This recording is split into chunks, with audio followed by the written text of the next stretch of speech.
안녕하십니까. 저는 서울 아산병원 소화기내과의 변정식입니다.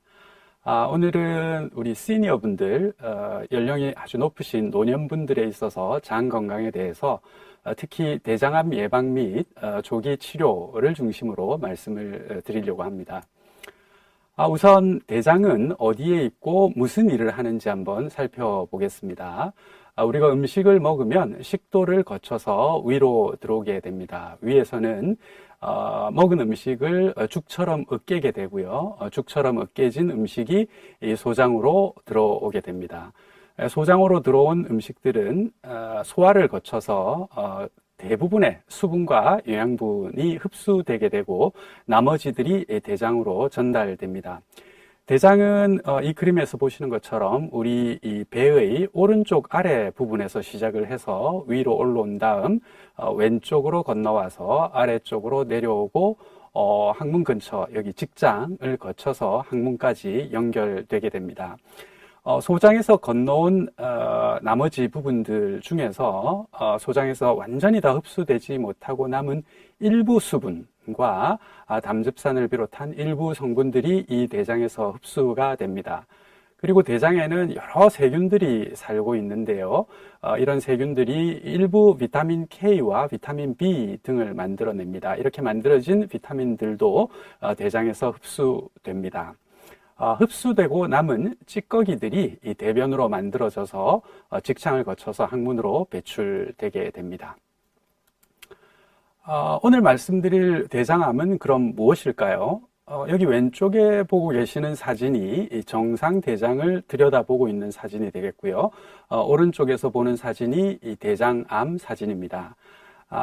대장 점막 상피세포, 정상적인 이 세포들이 돌연변이를 통해서 암세포로 변해서 커다란 덩어리로 자란 악성 종양이 바로 대장암이 되겠습니다.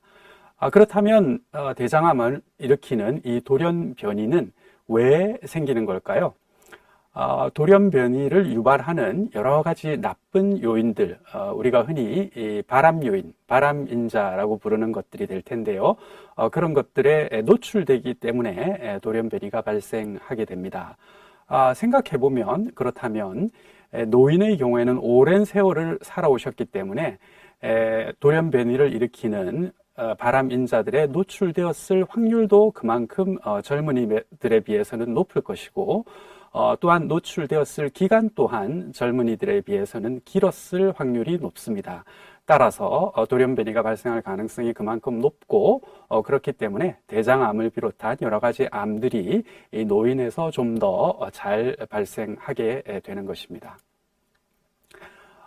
대장암은 얼마나 흔한지 한번 살펴보겠습니다. 2021년에 우리나라 자료인데요. 대장암은 갑상샘암에 이어서 전체 암 중에서 발생률 2위를 차지할 정도로 매우 흔한 암이었습니다. 그런데 갑상샘암은 사망에 이른다든지 등과 같이 아주 위중한 경우가 상대적으로 상당히 드문 암이기 때문에 사망에 이른다든지 등의 중대한 어떤 문제를 일으키는 관점에서 본다면 대장암이 거의 발생률 1위의 암이다라고 말씀드릴 수 있겠습니다. 남녀를 구분해서 한번 보시면 남성에서 대장암은 폐암, 위암에 이어서 발생률 3위를 차지하는 암이고요. 여성에서도 유방암, 갑상샘암에 이어서 발생률 3위를 차지하고 있습니다. 아주 흔한 암이죠. 그렇다면 이렇게 흔한 대장암은 어떤 사람들에서 잘 생길까요? 대장암을 비롯한 여러 가지 암들이 많이 있는 가족들이, 가계들이 있습니다. 즉, 유전적 소인이 대장암에도 영향을 미친다라고 말씀드릴 수가 있고요. 비만하신 분들, 운동을 거의 안 하시는 분들, 흡연하고 과음하시는 분들, 그리고 고지방, 고연령 시기를 즐겨 하시는 분들에 있어서 대장암이 좀 더 잘 생기는 것으로 되어 있습니다. 또한 앞서 말씀드린 것처럼 고령, 즉 살아오신 날들이 아주 길었던 노인분들, 시니어분들, 즉 발암 요인에 노출되었을 확률이 높은 이런 고령 환자들, 고령인 분들, 노인분들에서 대장암이 잘 생긴다라고 말씀드릴 수 있겠습니다. 이러한 대장암은 그럼 어떤 경로를 통해서 생기는지 한번 살펴보겠습니다. 대장 폴립, 용종 이런 용어들을 한 번쯤은 다들 들어보셨을 텐데요. 폴립, 용종 둘 다 같은 단어입니다. 폴립이나 용종은 이와 같이 이 볼록 튀어나온 병변을 우리가 폴립 또는 용종이라고 부릅니다. 거의 대부분의 대장암은 이런 폴립이나 용종 단계를 거쳐서 대장암으로 발전하게 됩니다. 그렇다면 지금 보시는 것처럼 정상 대장 점막에서 눈에 보일 정도 크기의 대장 폴립이 되고 더 발전하여 조기 대장암이 되고 더 악화되어서 진행 대장암이 되기까지 이 전체 기간은 도대체 얼마 정도나 걸릴까요? 20, 30대에 대장암이 발생하고 또한 대장암 가계 구성원이 굉장히 여럿이 있는 그런 암 가족력이 뚜렷한 유전성 대장암 가계가 드물게 있습니다. 저희가 린치 증후군이라고 부르는 그런 유전암 가계가 되겠는데요.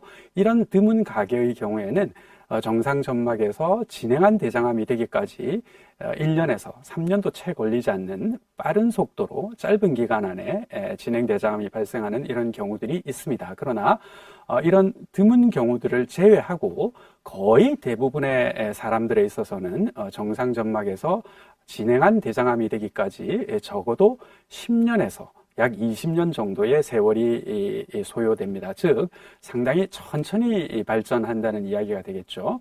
따라서 이렇게 천천히 발생하는 가운데의 어떤 시점, 폴립 시점이라든지 조기 대장암 시점에서 발견할 수 있다면 치료를 효과적으로 할 수 있고 진행 대장암으로 발전하는 것을 막을 수 있을 것입니다. 따라서 정기 검진을 하는 것이 상당히 중요한데요. 그렇다면 대장 내시경은 얼마나 자주 정기 검진 목적으로 시행해야 될까요? 조금 전에 말씀드린 것처럼 정상 점막에서 진행한 대장암이 되기까지 적어도 10년에서 20년 정도 걸리기 때문에 약 5년 정도 뒤, 늦어도 10년 정도 뒤에만, 10년 넘기지 않고서만 대장 내시경을 시행한다면 대장 폴립이나 초기의 조기 대장암 상태에서 발견을 하게 될 것이고 아주 효과적으로 잘 치료해 드릴 수 있을 것입니다. 즉 아주 자주 대장 내시경 검사를 시행할 필요는 없겠다, 이런 이야기가 되겠습니다.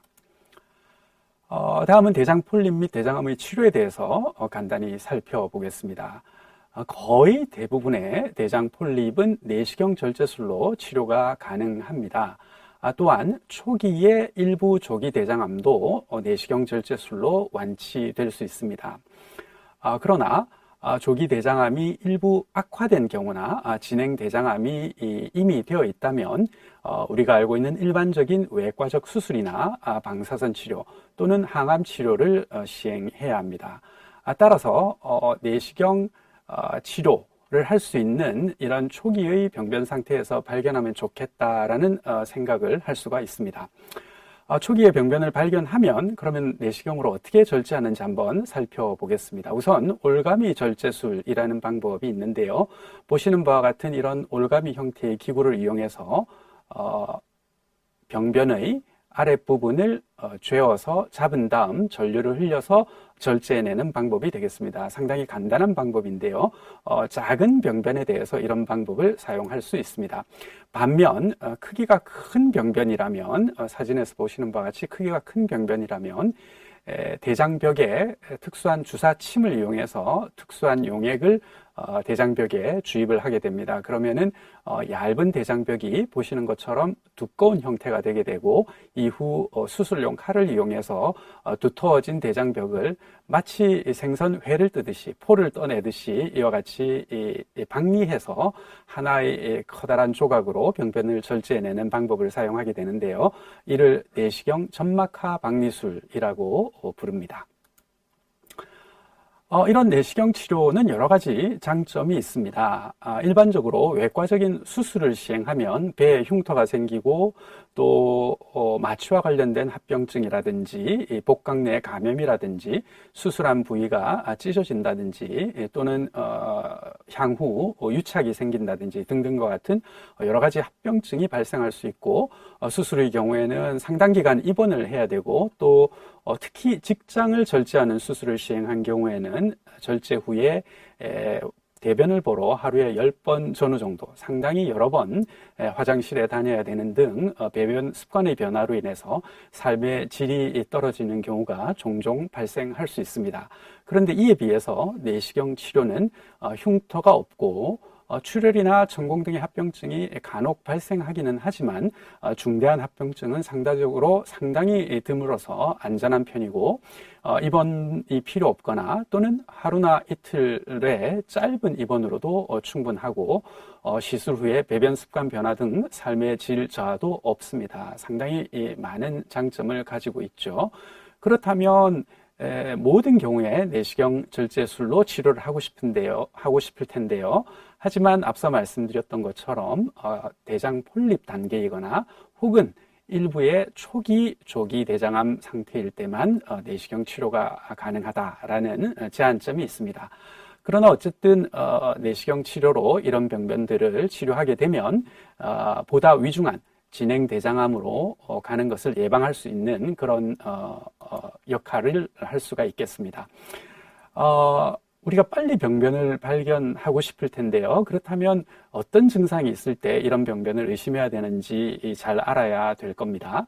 그런데 불행히도 대변에 피가 좀 묻어 나온다든지 대변의 굵기가 상당히 가늘어진다든지 또는 하복부 통증이 생긴다든지와 같은 대장암과 관련된 증상들은 상당히 진행한 대장암에서만 나타나는 증상이고 우리가 목표로 하고 있는 이런 대장 폴립이나 조기 대장암의 경우에는 이런 증상들이 없습니다. 다른 증상도 없고 거의 대부분의 분들이 무증상인 상태입니다. 증상이 없으면은 조기에 발견할 수 없을 텐데요. 그렇다면 어떻게 해야 될까요? 우선 대장암을 예방하기 위해서 노력을 해야 될 것입니다. 예방하기 위해서는 앞서 말씀드렸던 위험인자들을 피하는 게 중요하겠습니다. 비만한 분들은 식이 조절을 한다든지 운동을 적절히 해서 체중을 조절하는 게 중요하겠고요. 운동 전혀 안 하시는 분들은 적절한 정기적인 규칙적인 운동을 하는 게 좋겠습니다. 금연하시는 게 중요하겠고 과음을 자제하는 게 좋겠습니다. 고지방 고열량 식이를 가급적 피하고 고기를 전혀 드시지 말라는 이야기는 아니지만 채식 위주의 적절한 균형 잡힌 식단을 유지하시는 게 좋겠고 기타 칼슘이나 엽산과 같은 보조제를 함께 드시면 대장암 예방에 도움이 될 수가 있습니다. 그러나 우리가 아무리 이런 노력을 한다고 하더라도 완벽하게 위험인자를 회피하기는 힘들 것입니다. 따라서 정기적인 대장암 검사가 중요하다라고 말씀드릴 수 있습니다. 정기적인 대장암 검사가 중요한 또 하나의 이유는 대장암의 전구병변인 대장 폴립이 굉장히 흔하다라는 데에 있습니다. 우리나라 10개 대학병원에서 대장 내시경을 시행한 무증상의 성인 3,900여 명을 분석해 보았더니 33.2%에서 샘종 폴립이 이 대장암으로 발전하는 폴립인데요. 이러한 샘종 폴립이 발견되었다라고 보고를 한 바가 있습니다. 즉 10명 중에 3명 중에 1명에서는 폴립이 발견된다는 이야기죠. 특히 70대 이상의 고령인 분들에 있어서는 50% 이상에서 샘종 폴립이 발견되었습니다. 따라서 정기적인 대장 검사는 상당히 중요하겠고요. 특히 고령인 분들에 있어서도 관심을 가질 필요가 있겠다라고 말씀드릴 수 있습니다. 그렇다면 대장암 검사는 어떻게 할까요? 크게 두 가지 방법이 있습니다. 대변 검사와 대장 내시경입니다. 대변 검사는 대변 속에 눈에 보이지 않는 소량의 피가 나오는지를 살펴보는 검사인데요. 우리나라 국가암검진에서 50세 이상 성인을 대상으로 매년 무료로 검사를 제공해 주고 있습니다. 상당히 안전하다라는 장점이 있는 반면 한 번만 검사를 시행할 경우에는 대장암이나 일부 큰 대장 폴립들을 놓칠 수도 있다라는 단점이 있습니다. 따라서 한 해만 하면 되지는 않고 매년 계속해서 검사를 해야 되는 단점이 있습니다. 반면 대장 내시경은 상당히 정확하고 병변을 발견하면, 즉 대장 폴립이나 조기 대장암을 발견하면 바로 절제할 수도 있는, 치료를 할 수도 있는 장점이 있습니다. 하지만 흔하진 않지만 출혈이나 천공 등의 합병증이 있을 수 있고, 무엇보다 대장 내시경 전에는 다량의 정결제를 드셔야 되기 때문에 상당히 불편한 과정을 거쳐야 된다라는 제한점이 있습니다. 최근에는 드시기 조금 더 편한 정결제들이 많이 개발이 되어서 예전보다는 대장 내시경 시행하는 게 조금 더 편해졌다라고 말씀드릴 수는 있겠습니다. 네, 그러면 이렇게 정확한 대장 내시경 검사 얼마나 자주 해야 될까요? 앞서 제가 말씀드렸었는데요. 거의 대부분의 분들에 있어서는 정상 대장에서 대장암이 발생하기까지, 진행한 대장암이 되기까지 적어도 10년에서 20년 정도의 긴 세월이 소요됩니다. 따라서 장정결이 충분히 잘 되었고 정확한 대장 내시경 검사가 되었으면서 대장 내시경 검사 결과가 정상이라고 하면 5년에서 10년만 넘기지 않고 대장 내시경 검사를 다음에 다시 한번 하면 이런 간격으로 하게 되면 충분하다라고 말씀드릴 수 있겠습니다. 대장 내시경을 했는데 대장 폴립이나 용종이 발견되어서 제거한 경우에는 그러면 어떻게 해야 될까요? 대장 폴립이나 용종이 발견되었다는 것의 의미는 대장 폴립이나 용종, 대장 폴립이 잘 생길 수 있는 그런 위험 인자들의 상당 기간 노출이 되어 있었다라는 것을 의미를 하고, 즉 대장 폴립이 잘 생길 수 있는 환경에 처해 있었다라는 걸 의미합니다. 따라서 제거를 했더라도 앞으로도 또 생길 가능성이 대장 내시경 정상이었던 분에 비해서는 조금 더 높다라고 생각할 수 있습니다. 따라서 제거한 대장 폴립의 크기나 모양, 개수, 또한 조직 검사 결과 등을 살펴보고 다음에 다시 대장 폴립이 재발할 확률이 어느 정도 되는지를 예측한 다음 짧게는 6개월에서 1년 간격, 길게는 3년에서 5년 간격으로 대장 내시경 검사를 시행할 것을 권고해 드리고 있습니다. 정확한 검사 시점은 담당 의사와 상의를 하시면 되겠습니다. 한편 조기 대장암을 제거한 경우나 암 가족력이 뚜렷한 가계인 경우에는 향후 병변이 발생할 확률이 상대적으로 더 높기 때문에 전문의와 상의하셔서 다음 검사 시점, 적절한 검사 시점을 결정하는 것이 좋겠습니다. 자, 지금까지 시니어 분들, 우리 노년인 분들에 있어서 대장암을 중심으로 장 건강에 대해서 말씀을 드렸습니다. 제가 진료실에서 자주 듣는 그런 질문들 몇 가지만 살펴보고 오늘 제가 드릴 말씀을 종료하도록 하겠습니다. 우선 노인도 진정 수면 내시경을 말씀드리는 건데요. 진정 수면 대장 내시경을 할 수 있나요? 이런 질문들을 상당히 많이 하십니다. 물론 노인의 경우에는 진정제를 투여할 경우 젊은이에 비해서는 진정제와 관련된 합병증이라든지 심장 기능의 저하라든지 호흡 곤란이라든지 흡인성 폐렴 등의 진정 수면 대장 내시경과 관련된 합병증의 빈도가 약간은 더 높은 것이 사실입니다. 그러나 절대 검사를 할 수 없는 것은 아니고요. 따라서 아주 쇠약한 노년의 분만 아니라면은 진정 수면 대장 내시경도 조심해서 잘 시행하실 수가 있습니다. 또 폴립이 발견되어서 제거했으면은 이제 대장 내시경은 안 해도 됩니까? 이런 질문들도 많이 하시는데요. 폴립을 제거했으니까 대장 내에는 이제 병변이 없는 거죠. 그러면은 언뜻 생각해 보면은 깨끗한 상황이니까 이제는 내시경을 안 해도 되겠구나 라고 생각하실 수도 있습니다. 그러나 앞서 말씀드렸던 것처럼 폴립이 발견되었다라는 것은 폴립이 잘 생길 수 있는 환경에 이미 처해져 있었다라는 것을 의미하고, 따라서 제거했더라도 앞으로도 또 생길 가능성이 정상이었던 분에 비해서는 오히려 더 높습니다. 그렇기 때문에 정기적으로 추적 검사, 추적 대장 내시경을 시행하는 게 좋겠습니다. 반대로 폴립을 제거했으면은 걱정이 되니까 매년 대장 내시경을 시행해야 되나요? 라는 질문도 하시는 분들이 있습니다. 추적 대장 내시경 검사를 하는 시점에 대해서는 앞서 말씀드렸습니다. 제거한 폴립의 크기나 개수, 모양, 조직 검사 결과에 따라서 추후 폴립이 재발할 가능성, 대장의 다른 부위에서 폴립이나 조기 대장암이 생길 가능성이, 위험성이 달라지게 되고, 그렇기 때문에 그 위험 정도에 따라서 짧게는 6개월에서 1년, 길게는 3년에서 5년 정도의 간격을 두고 대장 내시경을 시행하시면 되겠고, 정확한 시점에 대해서는 담당 의사와 상의를 하시면 되겠습니다. 폴립을 제거했으면은 고기는 이제 먹으면 안 되죠? 라고 질문하시는 분들도 많습니다.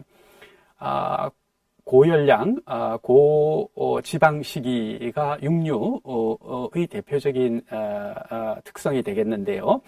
이러한 고열량, 고지방식이 고기를 먹는 것은 폴립이나 대장암을 조금 더 잘 일으키게 하는 위험인자이기는 합니다. 그래서 많이 드시는 것을 권장하지는 않지만, 그렇지만 노인의 경우에는 단백 섭취량이 줄어들게 되면 근육량이 줄어들면서 다른 건강상의 문제들이 생길 가능성이 높아집니다. 따라서 고기를 드시지 말라라고 말씀드릴 수는 없고요. 적당한 양의 고기도 드시고 채식도 드시고 균형 잡힌 식단을 유지하는 게 좋겠다라고 말씀드리는 게 옳을 것으로 생각합니다. 마지막으로 위 내시경과 대장 내시경 같이 할 수 없나요? 이런 질문들도 많이 하십니다. 위 내시경과 대장 내시경을 하루에 같이 하시면은 상당히 힘든 건 사실인데요. 그렇지만 아주 쇠약한 분들이 아니라면 충분히 같이 잘 하실 수 있습니다. 네. 지금까지 대장암에 대해서, 노년에서의 대장암에 대해서 말씀드렸고요. 제가 말씀드린 내용을 정리하는 의미에서 우리 이 두 분, 장홀란 선생님과 장튼튼 선생님의 생활 습관을 한번 살펴보고 어떤 분을 따라하는 게 우리 장 건강을 위해서 좋을지 마지막으로 점검해보고 제 이야기를 끝내도록 하겠습니다. 한번 쭉 보시기 바랍니다. 너무나 당연한 거겠죠. 대답은 비만하지 않아야 되겠고요. 앞서 말씀드린 것처럼 적당량의 고기도 드시고 채식도 함께하는 균형 잡힌 식단을 유지하셔야 되겠고, 금연하셔야 되겠고, 음주는 과음하지 않고 소량의 음주만 시행하시고, 적절하게 정기적으로 운동하시면서 규칙적으로 대장암 검진을 시행하고 있는 우리 장튼튼 선생님의 생활 습관을 따라하는 것이 장 건강을 위해서 중요하겠다, 좋겠다라고 정리해 볼 수 있겠습니다. 마지막 슬라이드인데요. 좋은 생활 습관 유지하시고 또 정기적인 대장암 검사 시행하셔서 행복하고 건강한 그런 노년 생활을 즐기실 수 있기를 바랍니다. 네, 감사합니다.